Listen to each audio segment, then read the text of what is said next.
Los glaciares en el Perú están en franco retroceso, lamentablemente, debido al efecto del cambio climático que se manifiesta, por un lado, con el incremento de la temperatura, ¿no? En zonas más altas la temperatura es mayor, y de otro lado también la presencia de material particulado, por ejemplo, que viene de la quema de bosques, o de pastos o de chacras, que está teniendo también un efecto en acelerar ese retroceso, ¿no? Según un inventario que se ha realizado en el año 2018 en el Instituto Nacional de Glaciares y Ecosistemas de Montaña, en la parte norte del Perú los glaciares se ha perdido alrededor del 40% de la cobertura, en la parte centro el 70% y en la parte sur alrededor del 60%. Es más, de continuar las tendencias como están, el glaciar más grande que tenemos, que es en la zona de Huascarán, en la Cordillera Blanca, estaría prácticamente desapareciendo hacia el año 2100. Entonces, no podemos todavía afirmar que eso va a ocurrir porque ocurren, digamos, hay una gran cantidad de eventos que conjugan, ¿no? Que confluyen en estos procesos, pero digamos que esa es la tendencia de acuerdo a la data histórica de los últimos 40 años y proyectándolo hacia el futuro. Ahora, es muy importante ante esta realidad que poco podemos hacer para detener ese retroceso porque eso involucra la participación a nivel global de todos los países en las metas trazadas, ¿no? Alrededor del Acuerdo de París, que se busca mantener la temperatura promedio global por debajo de los 2 grados centígrados, o sea, que no aumente más de 2 grados centígrados.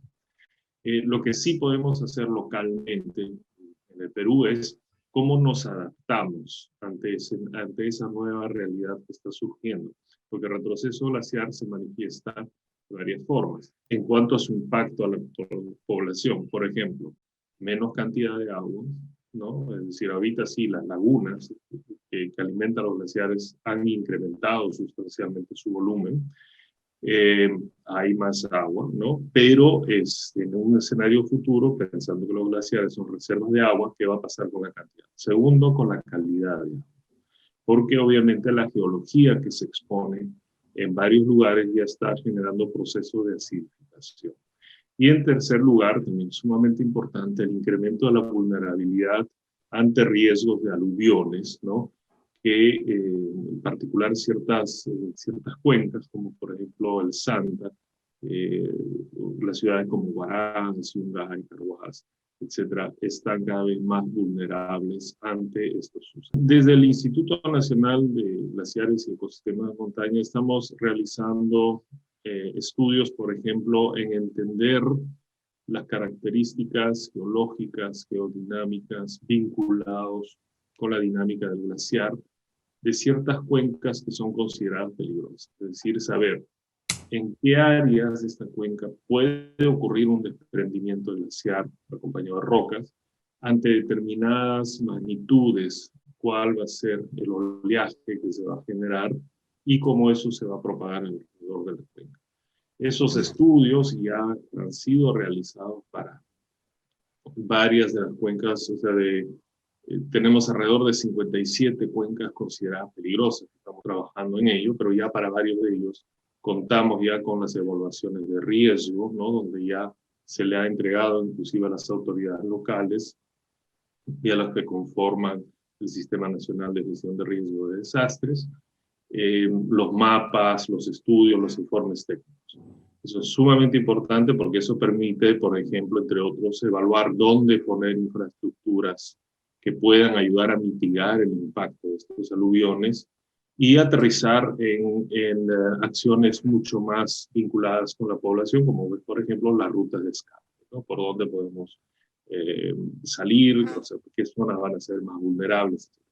Eso es por el lado de gestión de riesgos de desastre. De otro lado, estamos también haciendo estudios con los ecosistemas de montaña, porque también el instituto, como dice su nombre, Glaciares y Ecosistemas de Montaña, ahí estamos, por ejemplo, evaluando cuál es la función de los ecosistemas, por ejemplo, la regulación hídrica, ¿no? Ahora se habla mucho de infraestructura natural, tenemos dentro de los proyectos de inversión pública la posibilidad de invertir en infraestructura agricultura natural, es decir, hacer intervenciones de recuperación, preservación, conservación de ecosistemas, en la medida que estos nos generen mayor cantidad de agua, mejor calidad de agua, contener los sedimentos. Los estudios que hacemos es justamente buscar cuantificar para poder saber, entre otros, responder preguntas. Ya, si yo reforesto con un tipo de especie vegetativa nativa de la zona, ¿cuánto me va a significar una hectárea de este ecosistema en volumen de agua almacenado, que luego va a acceder a la población a través, por ejemplo, de alimentar puquiales o fuentes de agua, etc. Entonces, ese también es otro tipo de estudio, pero también viendo de la perspectiva de la oportunidad, ¿no? Por ejemplo, qué especies nativas o especies de montaña pueden tener un valor agregado que luego se puede insertar en una cadena de valor, cómo podemos nosotros abordar los temas de acidificación de agua, entendiendo los procesos, ¿no? Cómo podemos abordarlo. También una línea nueva que se está gestando es la interacción entre el nevado con la atmósfera. Por ejemplo, ver la dinámica de las partículas como el carbono negro o otras partículas absorbentes de luz que, por ejemplo, emiten los coches, etc. Cómo eso acelera los procesos de derretimiento glacial. Entonces, tenemos un amplio espectro de temas de estudio, sin embargo, siempre estamos enfocándonos a ciertos aspectos concretos que tienen que ver con nuestra razón de ser. Por ejemplo, realizar el inventario de bofedales, lagunas de origen glaciar y los glaciares, ¿no? Desde la perspectiva de saber cuántos tenemos, dónde están distribuidos, en qué estado se encuentran, cómo es su relación con la y para con toda esa información nosotros poder alimentar procesos de toma de decisiones, porque el INAIGEM, a diferencia de una universidad, en una universidad tú puedes investigar de todo un poco.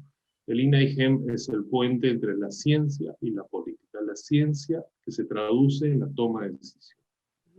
El retroceso glaciar, dependiendo de cómo se llama la topografía, de dónde es que el glaciar retrocede, ¿no? Ahí donde la topografía permite, conlleva a que ese área que estaba cubierto con un glaciar ahora va a estar cubierto con agua. Entonces estamos detectando la aparición de nuevas lagunas, ¿no? Que no se tenían mapeado antes y que están empezando a aparecer. Y eso se irá dando cada vez más en la medida que los glaciares se retroceden. Bueno, esto tenemos que verlo desde dos ópticas, ¿no? La óptica de riesgos y la óptica de oportunidades, ¿no? Si lo miramos de riesgos, tenemos que analizar si en esa zona donde aparece esta nueva laguna, cómo está la estabilidad, ¿no? de las rocas, del terreno que almacena la laguna. Y de otro lado, cómo eso está vinculado en cuanto a pendientes hacia la parte baja y en cuanto a lo que hay en la parte alta, ¿no? Porque por lo general siempre es así, que la parte alta es como que el desencadenante, porque puede caer una roca, un pedazo de glaciar, que hace que la laguna rebalse, y luego hay un oleaje y se genera un aluvión que incurre hacia la parte de abajo. Entonces tenemos que estudiar ante la aparición de esa nueva laguna si esa cuenca en qué medida se incrementa o no su vulnerabilidad. Pero de otro lado es también verlo desde la perspectiva de oportunidad, ¿no? Porque es una nueva fuente de agua que queda disponible. Entonces, ¿qué hacen con ella? ¿No? Es decir, esta agua naturalmente hacia dónde fluye, qué zonas se ven beneficiadas, cómo podemos aprovecharlo para actividades como la agricultura o inclusive el consumo humano. Estamos trabajando en elaborar la actualización del inventario de bofedales, ¿no? Bofedales es un tipo de humedal andino, ¿no? Caracterizado por contar con turberas, es decir, capas de suelo con alto contenido de carbono. Estamos ya haciendo los trabajos de la validación de la metodología de cómo vamos a abordar este estudio, porque tenemos que mapear todos los bofedales que hay en Perú, ¿no? En las zonas andinas, también no solamente hacer una contabilidad de cuántos hay y cuánta área ocupa, sino en qué estado se encuentran, cómo se relaciona con la cuenca y cómo contribuyen a través de los servicios ecosistémicos que proveen a la población que es beneficiada de ellos. La sostenibilidad del país frente al cambio climático y al cambio global en general, la clave para ello es una buena gobernanza. Y una buena gobernanza, uno de los elementos que necesitamos son instrumentos de gestión que permitan que las diferentes entidades que tienen algo que decir o que tienen injerencia, por ejemplo, en el tema de bofedales o en el tema de glaciares, llámese INAIGEM, llámese Autoridad Nacional del Agua, llámese INFEMET, gobiernos regionales, tienen que tener claro cuáles son las funciones que van a realizar. De esa manera también poder complementarse. Y complementarse significa no solamente hacer reuniones, sino aterrizar sus planes operativos institucionales y destinar recursos a realizar trabajos conjuntos para poder abordar esta complejidad que es la gestión de la sostenibilidad de la mejor manera. En ese sentido, la Política Nacional de Glaciares y Ecosistemas de Montaña